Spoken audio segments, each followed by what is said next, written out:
Despite what some people might claim, Donald Trump will win the state of North Carolina.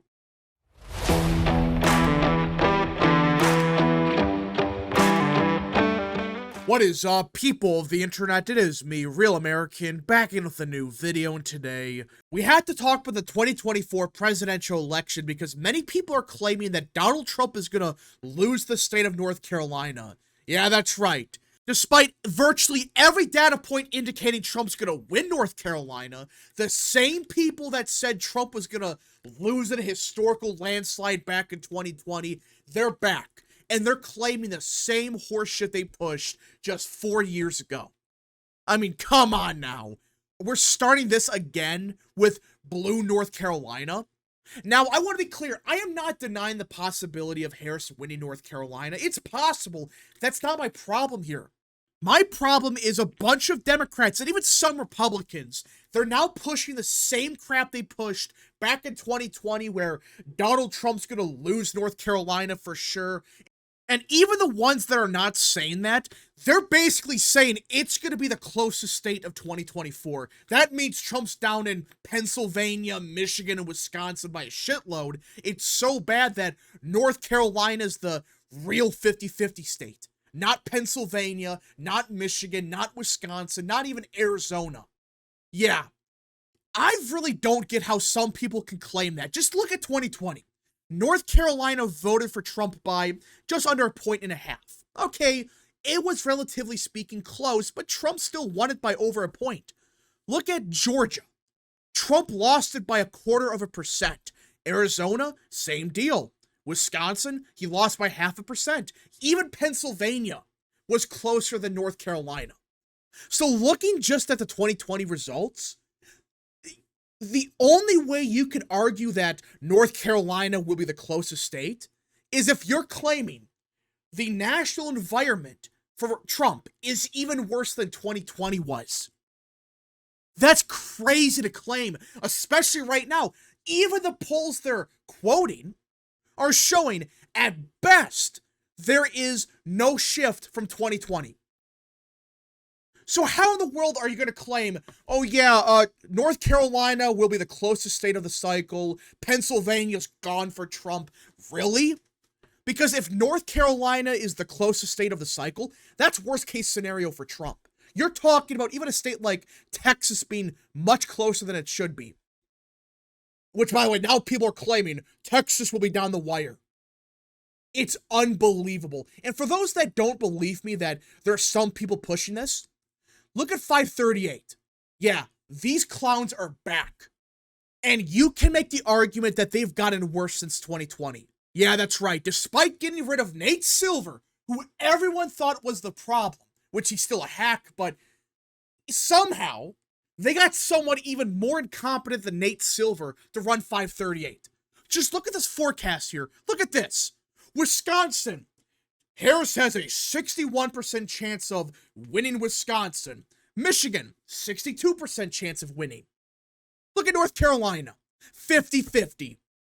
What a load of crap. And not only that, look at Pennsylvania. They're claiming Harris has a better chance at winning Pennsylvania, which, by the way, everyone with a brain understands is the real 50-50 state of the cycle. Like, if you win Pennsylvania, you're winning the presidency. But by some miracle, they're going to claim that Kamala Harris has a better chance in Pennsylvania than Trump has in North Carolina. Doesn't that sound insane? Because it is. How in the world can you really claim that North Carolina is going to be much closer than even Pennsylvania will be? Really? What a load of crap. And look at other states like Texas and even Florida. Look at this. They're giving Harris a 32% chance of winning Florida. For crying out loud, that's only slightly worse of a chance than Trump has in Michigan. This quote-unquote forecast is a load of crap. And the sad part is, a bunch of people are running with it. They're claiming, see, 538 is saying North Carolina's 50-50. Therefore, it's 50-50. Really? We're doing this yet again? where 538 can shit out this forecast and no one questions it. Hell, everyone runs with it. They use this as proof and evidence that Trump's gonna lose in a landslide. What a load of crap. And it pisses me off because a bunch of people, they believe it. They don't know any better. When they hear 538, yeah, a lot of us make fun of them, but there are a lot of people that actually believe them. They actually listen to them. They don't know that this forecast they have is a load of crap. It's bullshit. So let's go over why it's bullshit, because there's a bunch of people that really believe that North Carolina, out of the blue, is now the 50-50 state of the cycle. It's gonna be so close that we won't know the winner for 2 weeks or whatever. That's how some people are now talking about North Carolina. Not as, oh, you know, there's a chance Harris could win it, but Trump is still the favorite. No, it's 50-50. We don't know who's gonna win. Let's start with the polling. Just look at the RCP average. Right now, it's Trump +1. That's despite Survey USA and the New York Times, and even a Cook Political Report, pushing their crap. Now, Survey USA, they're not a bad pollster. I just think that, you know, they overstated Democrats a little bit here, but nothing insane. But the New York Times is back to their horseshit. Harris +2. Go back to 2020 and scroll down, and oh yeah, look at that. New York Times, Biden +3. Yeah, Biden +3 was their final poll in North Carolina. Trump won it by 1.5 points. And compare that to other polls. In early October, it was Biden +4. In September, it was Biden +1. So you could say, well, that's the margin of error. But in the month of October, they were claiming Trump was down by 3 points, 4 points. So in other words, when you compare it to their prior polls back in 2020, Trump's numbers have gotten better by a couple points. So to use the New York Times poll as proof that Trump is down in North Carolina is wrong, because the same pollster back in 2020 and 2016, which by the way, their final poll was a tied race, Trump won by 4, but yet again, they understated Trump by 4 points. So the same pollster understated Trump by 3 to 4 points back in 2016, back in 2020. So if the same thing occurs, which I think it will, by the way, you're talking about a Trump +2 North Carolina, which is to the right of 2020. So how the hell can you say, yeah, North Carolina's 50-50, Trump's up by 2 points there? Hell, even the RCP average with the Survey USA poll, with the Cook Political Report, with the New York Times, has Trump up by 1 point. Back in 2020, look at this.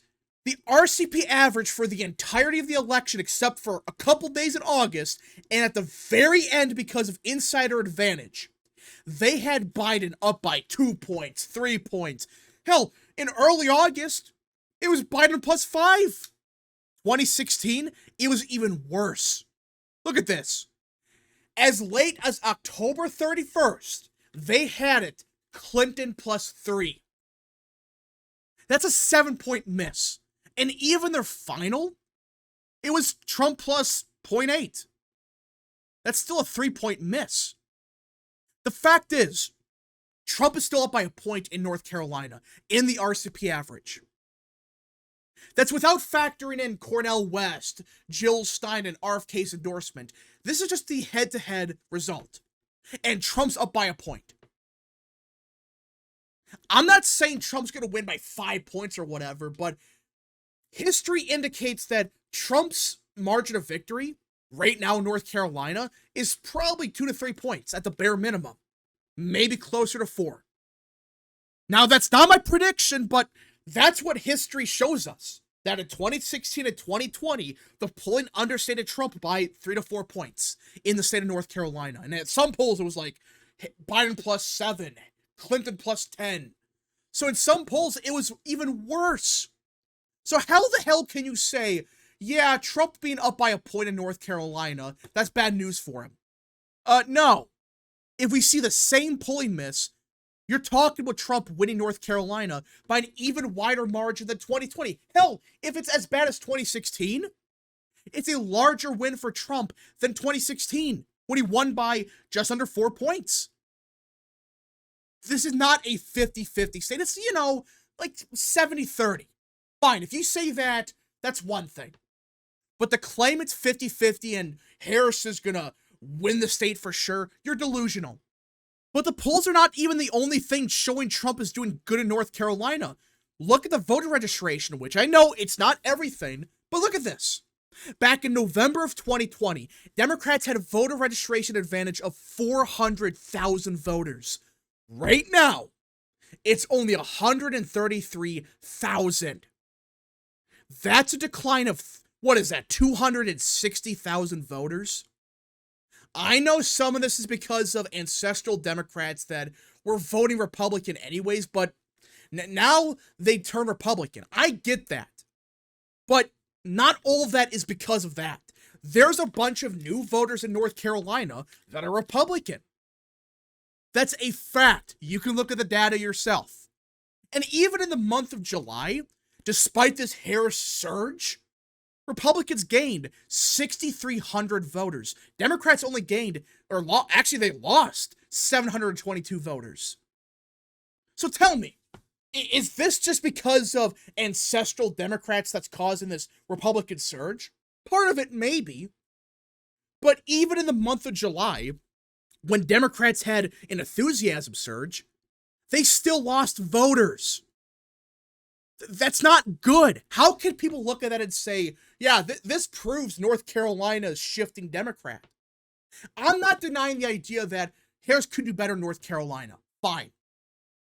But there's no actual data points that you can look at and say, North Carolina's 50-50, Trump's gonna lose it, all that crap. There's no data point to show that.